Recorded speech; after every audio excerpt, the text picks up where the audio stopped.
Hello everyone, welcome to my YouTube channel IAS pedia. So आज हम इस video में बात करने वाले हैं यूक्रेन एंड रसिया के बीच में जो वॉर हो रही है उसकी वजह से जो इंडिया में क्राइसिस पड़ने वाले हैं उसे हम एक एक करके पॉइंट टू पॉइंट डिटेल में डिस्कस करने वाले हैं। सो हम वीडियो स्टार्ट करते हैं। देखो, इंडिया हमेशा बैलेंस अप्रोच बनाने की कोशिश करता है। वो कभी भी किसी कंट्री के अगेंस्ट नहीं जाना चाहता, इसीलिए वो इसमें भी एक बैलेंस अप्रोच बना रहा था, पर बहुत वीक्स तक डिप्लोमेटिक साइलेंस बनाए रखा। पर जब उसने अपना साइलेंस तोड़ा तो उसने ग्लोबल कम्युनिटी से इस क्राइसिस को पीसफुल और डिप्लोमेटिक तरीके से सॉल्व करने की रिक्वेस्ट की। अब 30 जनवरी 2022 UN सिक्योरिटी काउंसिल में US ने इस क्राइसिस के ऊपर डिस्कस करने की डिमांड की, और जब इसमें वोट करने का टाइम आया तो इंडिया ने ना ही इसे वोट किया और ना ही इसके अगेंस्ट गए। इंडिया का ये डिसीजन इंडियन डिप्लोमेटिक एक्सपर्ट के लिए बिल्कुल भी सरप्राइजिंग नहीं था, क्योंकि इंडिया हमेशा बैलेंस अप्रोच को लेकर चलता है। वो हमेशा एक सेफ ऑप्शन देखता है। अब सब यह सोचेंगे कि जब इंडिया यूक्रेन से बॉर्डर भी शेयर नहीं करता और वह यूक्रेन से 4000 किलोमीटर दूर है और ना ही ये दोनों कंट्री आपस में रिलेशन रखते हैं, अब आप ये सोचोगे कि ऐसे में इंडिया को क्राइसिस का क्या खतरा है। लेकिन इस globalised and highly interconnected world में इंडिया का बच पाना बहुत मुश्किल है। इंडिया के लिए ये वॉर रसिया वर्सेस यूक्रेन नहीं है, बल्कि रसिया वर्सेस वेस्ट है। इस तरीके से हर कंट्री एक दूसरे से कनेक्टेड है, तो इंडिया के लिए किसी भी कंट्री से दुश्मनी लेना लॉन्ग टर्म में सही नहीं है।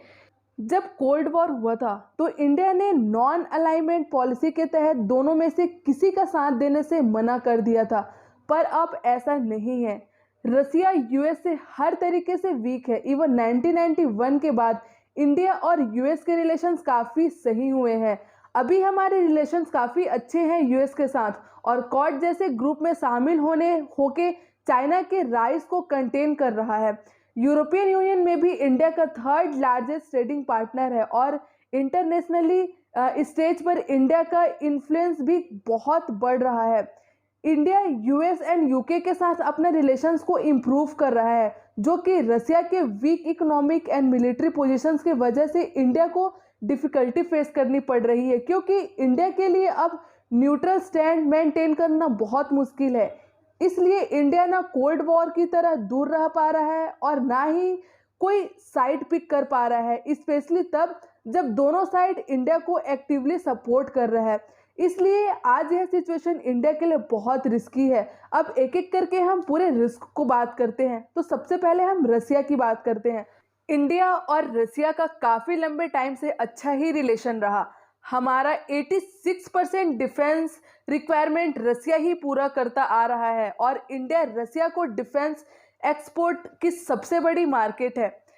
इनका रिलेशंस बायर और सेलर तक का सिर्फ नहीं है, बल्कि रिसर्च, डिज़ाइन, डेवलपमेंट लेवल तक भी अपग्रेड हुआ है, जैसे कि multi role transport aircraft, 5th generation aircraft, BrahMos cruise missile, ये सब जॉइंट डेवलपमेंट के बेस्ट एग्जाम्पल है। रसिया ने UN में कई बार कश्मीर के इशू पर इंडिया को सपोर्ट किया है। यहाँ तक कि ब्रिक्स एंड SCO, जो कि चाइनीज डोमिनेटेड प्लेटफॉर्म है, वहाँ पर भी इंडिया को सपोर्ट किया है। हमें UN में परमानेंट सीट चाहिए, तो रसिया का सपोर्ट बहुत ज़्यादा इम्पॉर्टेंट है। इसलिए रसिया के अगेंस्ट जाना काफ़ी मुश्किल है, और रसिया का साथ देने का मतलब है US से दुश्मनी मोड़ लेना। किसी भी सिचुएशन में रसिया को US एंड यूरोप के सैंक्शंस फेस करने ही पड़ेंगे। लेकिन अगर इंडिया रसिया को सपोर्ट करता है, इंडिया को भी बहुत सारे सैंक्शंस फेस करने पड़ सकते हैं, जो कि यह इंडिया के लिए बिल्कुल भी सही नहीं है। सैंक्शंस क्या होता है? यह countering America's adversaries through sanctions act है, जो कि अमेरिका किसी पे भी लागू कर देता है जब कोई अमेरिकन इंटरेस्ट के अगेंस्ट जाता है। तो इंडिया हमेशा democracy, sovereignty and non violence को सपोर्ट किया है, इसलिए यूक्रेन को सपोर्ट करना मॉरल ऑब्लिगेशंस के खिलाफ है। अब हम सेकंड चाइना की बात करते हैं। चाइना का एग्रेसिव कंट्रोल करने के लिए इंडिया को US एंड रसिया दोनों की ज़रूरत है।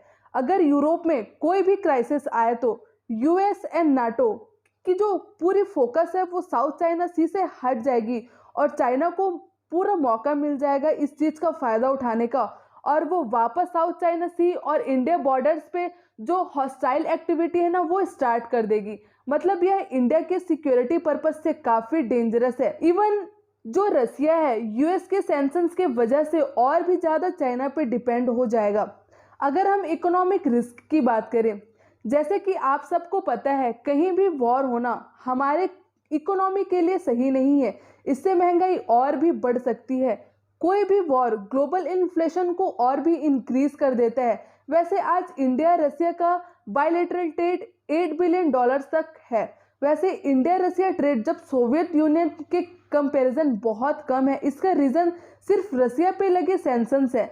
अमेरिका क्या करती है, रसिया पे बहुत सारे सैंक्शंस लगा देती है, जिसके वजह से हमारा जो ट्रेड है ना उनसे और भी धीरे धीरे कम होते जा रहा है। इन सैंक्शंस के वजह से रसिया के साथ इंडिया का डील करना इंडियन इकोनॉमिक पे बहुत इफेक्ट डाल सकता है। वैसे भी हमारे ग्लोबल सप्लाई चेन कोविड की वजह से पूरी तरह से ही अभी उभरी भी नहीं है कि इस दूसरी क्राइसिस को फेस करना पड़ जाएगा। अगर बहुत बुरे तरीके से वॉर हो जाता है तो फिर ग्लोबल सप्लाई चेन बुरी तरीके से इफेक्ट होंगी। अगर इंडिया को सबसे ज़्यादा इफेक्ट करने वाली कुछ होगी तो वो है कुकिंग ऑयल। ये जो कुकिंग ऑयल ये प्रोडक्ट है ये इंडिया को बहुत तरीके से गंदे तरीके से इफेक्ट करने वाली है।